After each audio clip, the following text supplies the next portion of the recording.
இங்க தமிழ்நாட்டில் ஆட்சி நடத்துறதுக்கு காங்கிரஸுடைய தயவு வேணும். அதனால கர்நாடகா காங்கிரஸ் அரசு கேள்வி இல்ல எதிர்த்து கேள்வி கேட்கவே பயப்படுறாரு. விவசாயிகளுடைய உரிமையை விட முதலமைச்சருக்கு அவருடைய சுயநலம் ஆட்சி எப்படியாவது காப்பாத்திக்கணுங்கிற இப்போ ஒட்டுமொத்த விவசாயிகளும் இந்த அரசுக்கு எதிராக திரும்பினதும் ஒரு டிராமா ஆடினாரு. 2 நாள் கர்நாடகாவுக்கு போறேன் அப்படின்னு ரீரூட்டாரு. அதெல்லாம் அவர் கேட்கல. ஆனா கர்நாடக முதலமைச்சர் சொல்லிட்டாரு, தயவு செய்து இந்த பக்கம் வந்துடாதீங்க, உங்களுக்கு ஒரு சொட்டு தண்ணீர் கூட கொடுக்க முடியாதுன்னு. பத்திரிகையாளர் பார்த்தாலே திருட மாதிரி தலைதெரிச்சு ஓடுறாரு. இந்த கேள்விக்கு பதில் கிடையாது. மொத்த கேபினெட்டுமே ஒரு ஜோக்கர் கூட்டமாக இன்னைக்கு தமிழ்நாட்டில் அமைஞ்சிருக்கு. இது என்ன பாயசத்துக்கா? இதுதாமா பாயசத்தோட secret. Sweet and condensed milk from Milky Mist. பார்த்தாலே தெரியுது நல்ல சூப்பர் பாயசம். Sweet and condensed milk from Milky Mist. Aachi Masala. எந்த சமையலும் ருசி தேடும் ரகசியம். 20 ரூபாய். விவசாய கடனை முழுமையாக தள்ளுபடி வேண்டும்.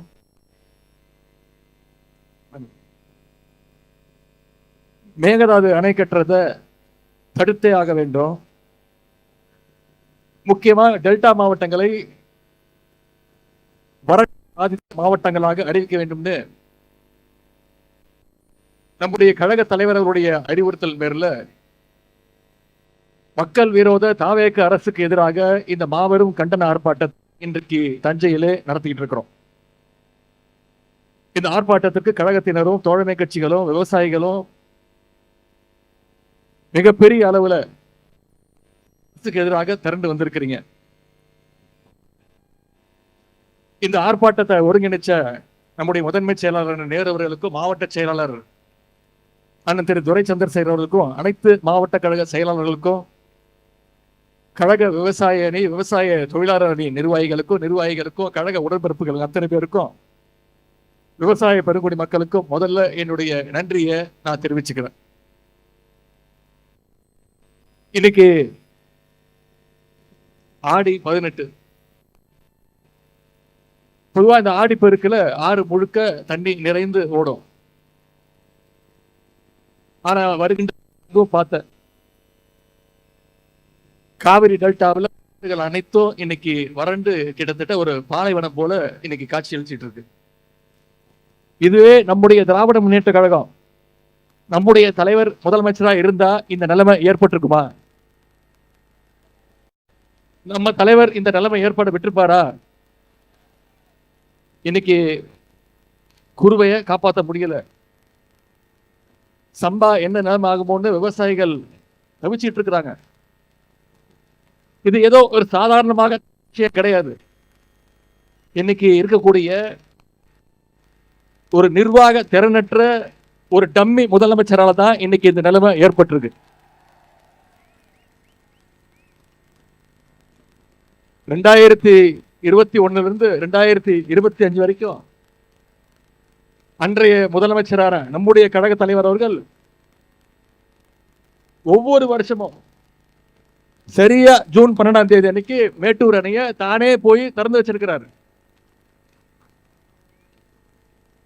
இன்னும் சொல்ல போனா சில ஆண்டுகள்ல ஜூன் 12க்கு முன்பே மேட்டூர் திறந்து விட்டிருக்கிறார் நம்முடைய முதலமைச்சர் அவர்கள், நம்முடைய கழக தலைவர் அவர்கள். அப்போ ஆனா இந்த வருஷம் என்ன நிலைமை? ஜூன் மாசம் முடிஞ்சு போச்சு, ஜூலை மாசம் முடிஞ்சு போச்சு, இப்போ ஆகஸ்ட் மாசத்துல இருக்கோம், இன்னும் தண்ணி வரல. காவிரி மேலாண்மை தீர்வுப்படி ஜூன் மாசத்துல 9.9 டிஎம்சி தண்ணீர், ஜூலை மாசத்துல 32 டிஎம்சி தண்ணீர் அப்படின்னு மொத்தம் 42 டிஎம்சி தண்ணீர் நமக்கு வந்திருக்கணும். ஆனா இன்னைக்கு ஒரு சொட்டு தண்ணீர் கூட வரல. ஆனா இதை பத்தி இருக்கக்கூடிய முதலமைச்சர் வாயை திறந்து பேசுறாரா? பேச மாட்டேங்கிறார். அவருக்கு இருக்கக்கூடிய ஒரே கவலை என்ன? திமுக மேல என்ன பொய் வழக்கு போடலாம், என்ன பொய் கேஸ் போடலாம்.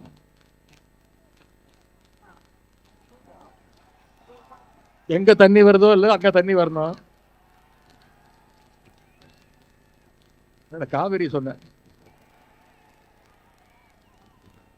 இங்க தமிழ்நாட்டில் ஆட்சி நடத்துறதுக்கு காங்கிரஸுடைய தயவு வேணும். அதனால கர்நாடகா காங்கிரஸ் அரசு கேள்வி இல்ல எதிர்த்து கேள்வி கேட்கவே பயப்படுறாரு. அதே மாதிரி ஒன்றிய அரசை பகைச்சுக்கிட்டா பிரச்சனை வந்துடும். ஆட்சி அமைச்சு 3 மாசம் ஆச்சு, இது வரைக்கும் அவரோட வாயிலிருந்து பாஜகன்னு ஒரு வார்த்தை வந்ததே கிடையாது. அவ்வளோ பெரிய தைரியசாலி. அது மட்டும் இல்ல, நேற்று மேகதாது பிரச்சனையில அரசு ஒரு தலைபட்சமா செயல்படுதுன்னு தமிழ்நாட்டு விவசாயிகள் டெல்லிக்கு போராட போய் நம்முடைய விவசாயிகளை மகாராஷ்டிரா காவல்துறை பாதியில வழிமறிச்சு, நாக்பூர்ல ரயில வழிமறிச்சு பாதியில அவங்களை இறக்கி மீண்டும் தமிழ்நாட்டுக்கு போக சொல்லிட்டாங்க. இதை கண்டிச்சு நம்முடைய தலைவர் அவர்கள் அறிக்கை விட்டாங்க. அனைத்து எதிர்கட்சிகளும் அறிக்கை விட்டோம். முதலமைச்சர் வாய் திறக்கல. ஏன்? மகாராஷ்டிரா நடக்கிறது பாஜக ஆட்சி. அவங்களை எதிர்த்து பேசுறதுக்கோ இங்க இருக்கக்கூடிய முதலமைச்சருக்கு துப்பு இல்லை, திராணி இல்லை. அந்த அளவுக்கு விவசாயிகளுடைய உரிமையை விட முதலமைச்சருக்கு அவருடைய சுயநலம், ஆட்சி எப்படியாவது காப்பாத்திக்கணுங்கிற அந்த சுயநலம் மிக மிக முக்கியம். இப்போ ஒட்டுமொத்த விவசாயிகளும் இந்த அரசுக்கு எதிராக திரும்பினதும் ஒரு டிராமா ஆடினாரு. 2 நாள் கர்நாடகாவுக்கு போறேன் அப்படின்னு ரீல் விட்டாரு. அனைவரும் சொன்னோம், நம்முடைய தலைவர் சொன்னார், தயவு செய்து கர்நாடகத்துக்கு போகாதீங்க, இது மிகப்பெரிய சட்ட போராட்டம் நடந்துகிட்டு இருக்கு, பல்வேறு ஆண்டுகள் நடந்துகிட்டு இருக்கு, அரை நூற்றாண்டு கால போராட்டம். திராவிட முன்னேற்ற கழகம் மட்டும் இல்ல, அனைத்து எதிர்கட்சிகளும் சொன்னோம். அவங்களுடைய கூட்டணி கட்சியே சொன்னாங்க கர்நாடகாவுக்கு போக தேவையில்லைன்னு. அதெல்லாம் அவர் கேட்கல. ஆனா கர்நாடக முதலமைச்சர் சொல்லிட்டாரு, தயவு செய்து இந்த பக்கம் வந்துடாதீங்க, உங்களுக்கு ஒரு சொட்டு தண்ணீர் கூட கொடுக்க முடியாதுன்னு கர்நாடக முதலமைச்சர் சொன்னதுக்கு பிறகுதான் அமைதியானவர். இவரு கர்நாடக முதலமைச்சரை பார்க்கறது இருக்கட்டும், முதல்ல நம்ம ஊர் விவசாயிகளை உங்களை பார்த்தாரா? உங்களுடைய கோரிக்கைகளை கேட்டாரா? முதல்ல என்ன பண்ணிருக்கணும், நம்முடைய விவசாயிகள் வர சொல்லி அவங்களுடைய கோரிக்கைகளுக்கு செவிமடுத்திருக்கணும். அதை இந்த முதலமைச்சர் செய்யல. அரசு தான் எங்களை கூப்பிடல, கேட்கல, நாங்களே வந்து முதலமைச்சரை வந்து பார்த்து பேசுறோம்னு விவசாயிகள் கோட்டை நோக்கி போனாங்க. ஆனா அந்த விவசாயிகளையும் குண்டு கட்டா கைது பண்ணி அரசு தான் இந்த குதிரை பேர அரசு. அந்த அளவுக்கு விவசாயிகள் மேல இந்த முதலமைச்சருக்கு ஒரு வன்மம். முதலமைச்சர் தான் இப்படின்னா, நீர்வளத்துறைக்கு ஒரு அமைச்சர் இருக்கிறார், பத்திரிகையாளர் பார்த்தாலே திருநெல் மாதிரி தலைதெரிச்சு ஓடுறாரு. இந்த கேள்விக்கு பதில் கிடையாது. வேளாண் துறை அமைச்சர் அப்படின்னு ஒருத்தர் இருக்கிறாரு. என்ன தெரியுமா பண்ணிட்டு இருக்கிறாரு இன்னைக்கு வேளாண் துறை அமைச்சர்?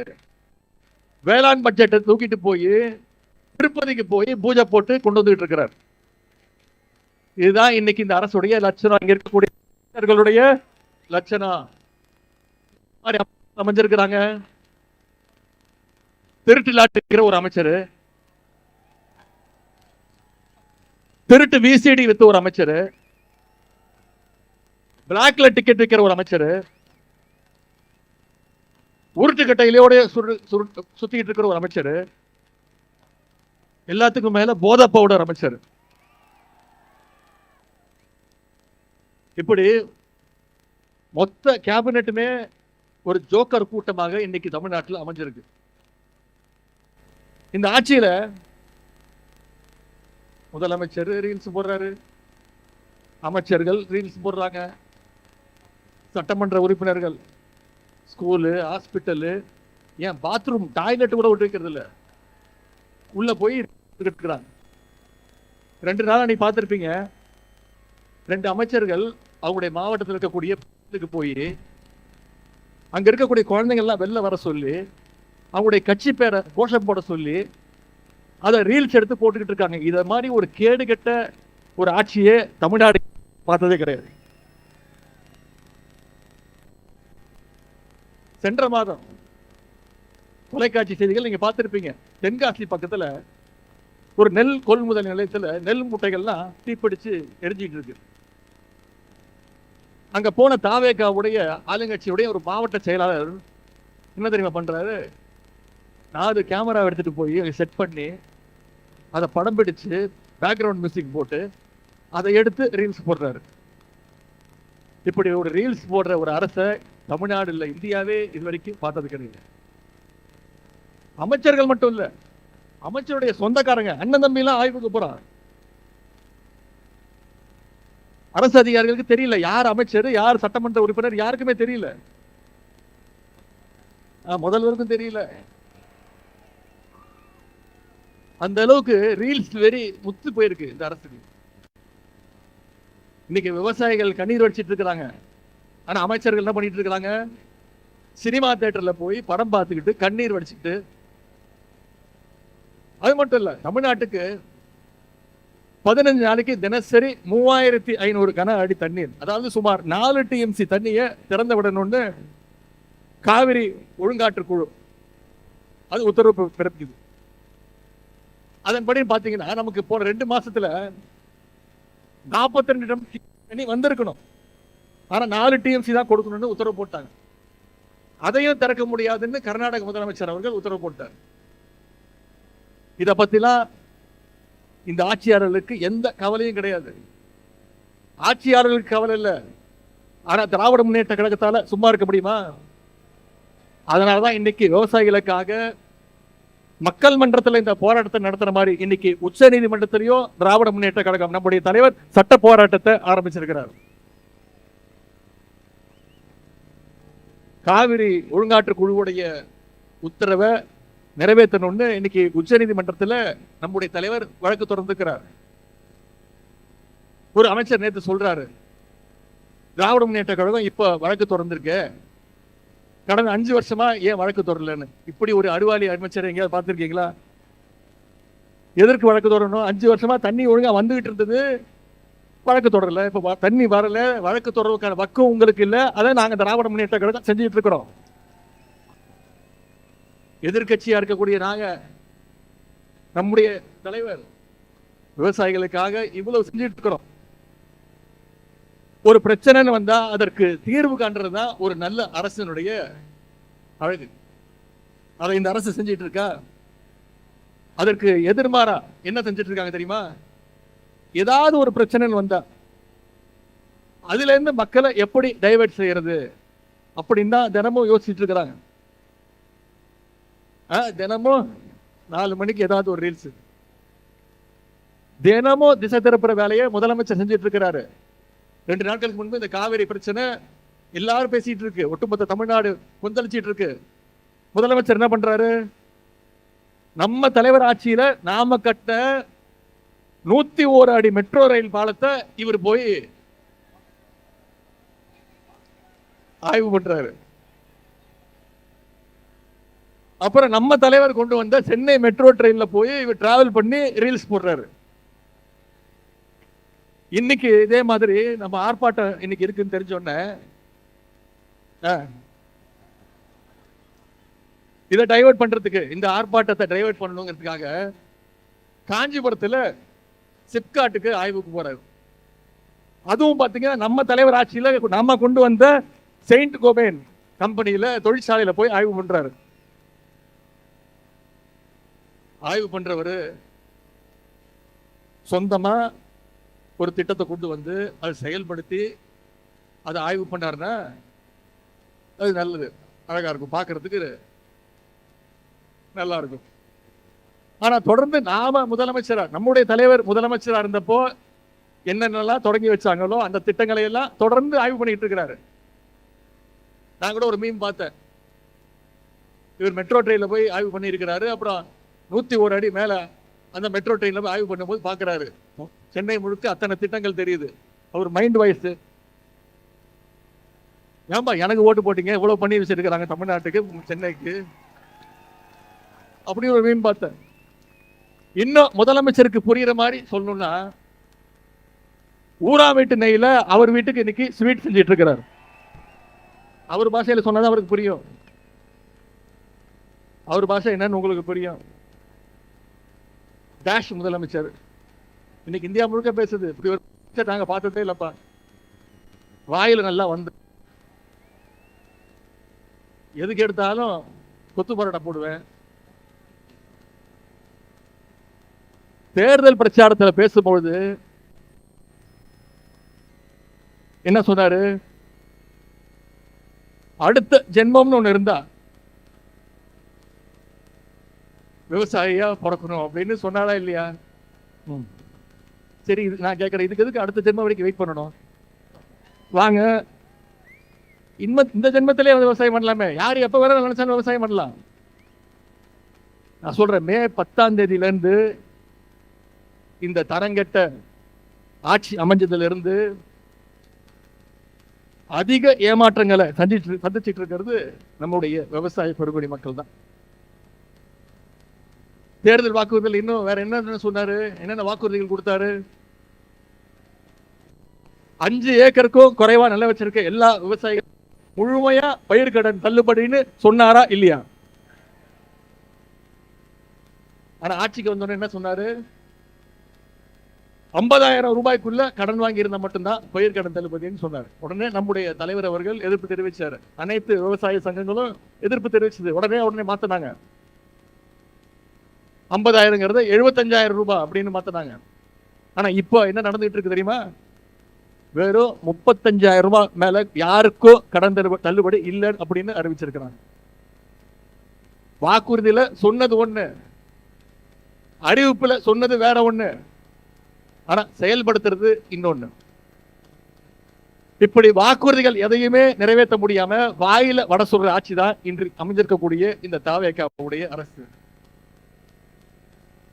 இதுவே 2006 கழக ஆட்சி நம்முடைய முத்தமிழ் டாக்டர் கலைஞர் அவர்கள் தான் சொன்னபடி 7,000 கோடி ரூபாய் அளவுக்கு விவசாய கடனை தள்ளுபடி செஞ்சாங்க. அது எப்படி செஞ்சாரு? அவர் முதலமைச்சரா பதவி ஏற்கிற அந்த மேடையிலேயே கோப்புகளை கொண்டு வந்து அங்கேயே கையெழுத்து போட்டாரு. சென்ற ஆட்சியில நம்ம தலைவர் 12,000 கோடி ரூபாய் அளவுக்கு பயிர்க்கடன் தள்ளுபடியே நம்முடைய தலைவர் செஞ்சாரு. இந்த சூழ்நிலையில் தான் இன்னைக்கு முழு பயிர்க்கடனையும் ரத்து பண்ணணும்னு விவசாயிகள் தொடர்ந்து போராட்டத்தை அறிவிச்சிங்க. ஆனா சட்டசபையில பேசின முதலமைச்சர் என்ன தெரியுமா சொன்னாரு? திமுகவுடைய தூண்டுதலால இன்னைக்கு விவசாயிகள் போராட்டத்தில் இறங்கியிருக்காங்கன்னு உங்களுடைய போராட்டத்தை கொச்சப்படுத்தினவர் இன்றைய முதலமைச்சர் அவர்கள். கழக ஆட்சி நடந்தப்போ மேகதாது அணையை கட்ட விடாம நாம தடுத்தோம், கர்நாடகாவை தடுத்தோம். ஆனா இன்னைக்கு தமிழ்நாட்டில் ஒரு மிக பலவீனமான ஒரு ஆட்சி அமைஞ்சிருக்கு. இந்த வாய்ப்பை எப்படியாவது பயன்படுத்தி மேகதாது அணை கட்டலான்னு இன்னைக்கு கர்நாடக அரசு முழு முயற்சியில் இறங்கி இருக்கிறாங்க. இந்த அரசு மேகதாது அணை கூடாதுன்னு சட்டப்பேரவையில் ஒரு தீர்மானம் அறிவிச்சாங்க. அப்போ அதை ஆதரிச்சு நான் பேசினேன். மேகதாது பிரச்சனை மிக மிக முக்கியமான ஒரு பிரச்சனை. இது கட்சிகள் கடந்து அனைவரும் ஒற்றுமையோடு இருக்க வேண்டிய பிரச்சனை. இந்த அரசு உடனடியாக அனைத்து கட்சி கூட்டத்தை கூட்டணும். தமிழ்நாட்டில் இருக்கக்கூடிய அனைத்து எல்லா கட்சி பிரதிநிதிகளும் ஒன்னா போய் ஒன்றிய அரசுக்கு நாம நம்முடைய அழுத்தத்தை கொடுப்போம்னு சொன்னேன். ஒன்றிய அரசுக்கு அழுத்தத்தை கொடுப்போம்னு தான் சொன்னேன். உடனே ஆட்சியாளர்கள் பயந்துட்டாங்க. நேத்து கர்நாடகாவில் அனைத்து கட்சி கூட்டத்தை கூட்டி காவிரி பிரச்சனையில அவங்க காட்டியிருக்கிறாங்க. ஆனா இங்க இருக்கக்கூடிய இந்த முதலமைச்சர் அனைத்து கட்சி கூட்டத்தை நடத்துவதையே மிகவும் ஒரு அவமானமா நினைக்கிறார். குருவையை பொறுத்த வரைக்கும் போன வருஷம் 6.5 லட்சம் ஏக்கர்ல சாகுபடி நடந்துச்சு. ஆனா இந்த வருஷம் வெறும் 1.5 லட்சம் ஏக்கர்ல தான் சாகுபடி ஆயிருக்கு. கிட்டத்தட்ட 14 லட்சம் விவசாயிகள் இதனால பாதிக்கப்பட்டிருக்கிறாங்க. சுமார் 2,500 கோடி ரூபாய் அளவுக்கு விவசாயிகளுக்கு இன்னைக்கு இழப்பு ஏற்பட்டிருக்கு. ஆகவேதான் ஏக்கருக்கு 25,000 ரூபாய் நிவாரணம் கொடுங்க, பயிர் காப்பீட்டுக்கான பிரீமியமை அரசே செலுத்த வேண்டும், சம்பா சாகுபடிக்கு இதை உரம் பூச்சிக்கொல்லி இதையெல்லாம் மானியமாக அரசு கொடுக்க வேண்டும் அப்படின்னு நம்முடைய தலைவர் அவர்கள் அரசுக்கு கோரிக்கை வச்சாங்க. ஆனா இந்த கோரிக்கையையும் ஏற்க இந்த அரசு இல்லை. அதனாலதான் இன்னைக்கு வீதிக்கு வந்து நாம போராடிட்டு இருக்கிறோம். நாம இவங்கிட்ட கேட்டுக்கொள்வதெல்லாம் தேர்தல் அறிக்கையில சொன்னபடி முழு பயிர்க்கடனையும் தள்ளுபடி செய்யணும், மேகதாது அணை கட்டுறதை தடுத்து நிப்பாட்டி ஆக வேண்டும், வறட்சியால பாதிக்கப்பட்டுள்ள விவசாயிகளுக்கு உரிய நிவாரண தொகையை செலுத்த வேண்டும். அதற்கு மிக மிக முக்கியமாக இந்த டெல்டா மாவட்டங்களை வறட்சி பாதித்த மாவட்டமாக அறிவித்தாக வேண்டும்னு நம்முடைய கோரிக்கையை மீண்டும் இந்த அரசுக்கு நினைவுபடுத்த வருகின்றோம். விவசாயிகள் தொடர்பான இந்த பிரச்சனைகள் எல்லாம் வர்ற சட்டமன்ற கூட்டத்தொடரில் 2 நாள் ஆரம்பிக்குது, 5ஆம் தேதி ஆரம்பிக்குது. சும்மா விட மாட்டோம். வர்ற சட்டமன்ற கூட்டத்தொடரில் திராவிட முன்னேற்ற நிச்சயம் இந்த பிரச்சனையை எழுப்போம். சட்டமன்றம், நீதிமன்றம், மக்கள் மன்றம்னு அனைத்து இடங்களில் விவசாயிகள் உங்களுக்கான ஆதரவாக, உங்களுடைய திராவிட முன்னேற்ற கழகம் என்றைக்கும் டெல்டா விவசாயிகளுக்கும் திராவிட முன்னேற்ற கழகம் என்னைக்கும் பக்கபலமாக இருக்கும். காவிரி பிரச்சனையில தமிழ்நாட்டுடைய உரிமையை என்றைக்கோ நிலைநாட்டுவோம்னு சொல்லி இந்த சிறப்பான வாய்ப்பை ஏற்படுத்தி கொடுத்த நம்முடைய முதன்மை செயலாளருக்கும், கழக தலைவர் அவர்களுக்கும், மாவட்ட கழக செயலாளர்களுக்கும், நிகழ்ச்சியில் பங்கேற்ற அனைத்து விவசாய பெருங்குடி மக்களுக்கும், உங்க அத்தனை பேருக்கும் என்னுடைய நன்றியை தெரிவித்து நன்றி கூறி விடைபெறுகின்றேன். நன்றி, வணக்கம்.